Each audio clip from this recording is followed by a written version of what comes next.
Let's talk about transformations of the graph of the sine function. Here we have the graph of y equals sine of x, the basic sine function. We have 5 key points that we can talk about on this graph. We have the point 0, 0, pi over 2, 1, pi 0, 3 pi over 2, negative 1, and 2 pi 0. These are what we call the 5 key points that help us graph the sine function. After that, on both the left and right, it just keeps repeating.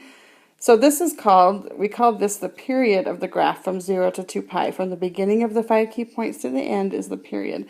So it's 2 pi, it goes 2 pi along the x-axis before it starts repeating itself. Now the amplitude is half of the height, or the height from the middle to the top, which is 1, from 0 to 1. Now let's see what happens though if we change the graph. So we have y equals this equation up here, a times the sine of b times x minus c plus d. So we're going to change the sine function. Let's look at this one here. We have y equals 2 sine of 2 times x minus 4 plus 1. So our amplitude in this case is the a, which is this 2 right here. So our amplitude is 2. Our period, we find the period by 2 pi over b. And b is this 2 right here. So 2 pi over 2. The 2's cancel, so now our period is pi. How about the phase shift? The phase shift is how far right or left, and we get that from the c, which is this number right here, pi over 4. And then the vertical shift, the d, or the thing that we add on to the end there, so our vertical shift is 1.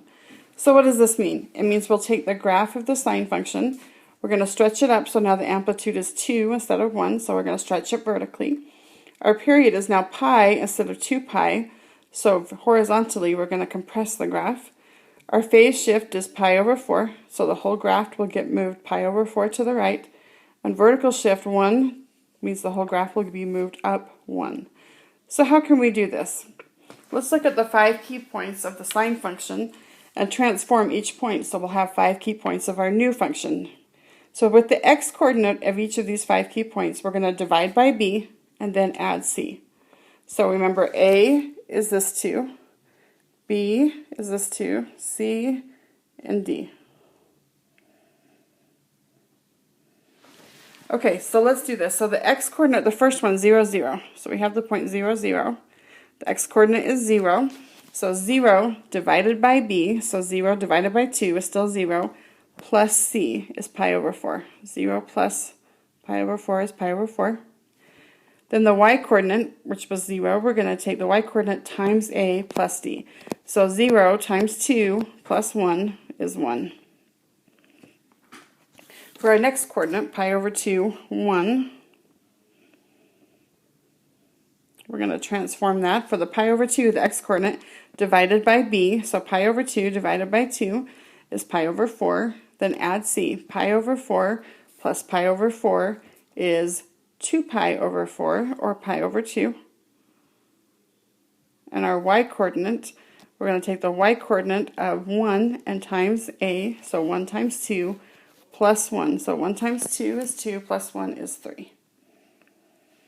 Okay, for our next key point, we have pi 0. The x-coordinate pi, so pi divided by 2 is pi over 2, plus c, so pi over 2 plus pi over 4 is 3 pi over 4. Then the y-coordinate, which was 0, we already transformed the y-coordinate on the top point and found that it was 1 if 0 goes to 1. Okay, our next point, 3 pi over 2, negative 1. So 3 pi over 2, take that, divide it by b, so 3 pi over 2 divided by 2 is 3 pi over 4, and 3 pi over 4 plus pi over 4 is 4 pi over 4, which is just pi. And then the y-coordinate at negative 1, we take negative 1 times 2, so negative 2 plus 1 is negative 1. And then our last point, 2 pi, 0. So 2 pi divided by 2 is pi, and pi plus pi over 4 is 5 pi over 4. And then our point 0, we have 0 times 2 plus 1, which is 1.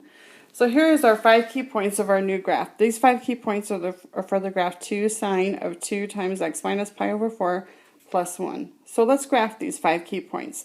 So here we have those same 5 key points we just found. And let's graph them on this graph right here. So our first point, pi over 4, 1. So go right pi over 4 and up 1 and put a dot. That's our first key point. The next one, pi over 2, 3. So pi over 2, 3. Here's our next key point. 3 pi over 4, 1. So 3 pi over 4, 1 is right here. Then pi, negative 1.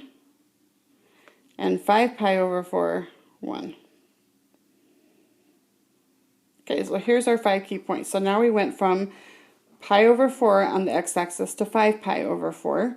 So altogether that is 4 pi over 4 that we went, or pi, so our period is pi. We just need to connect our dots now in the sine wave. And there's our 5 key points for our new sine function. So we've graphed this new graph. Now remember, it goes on forever, both the right and left. It just keeps repeating the same graph, right and left.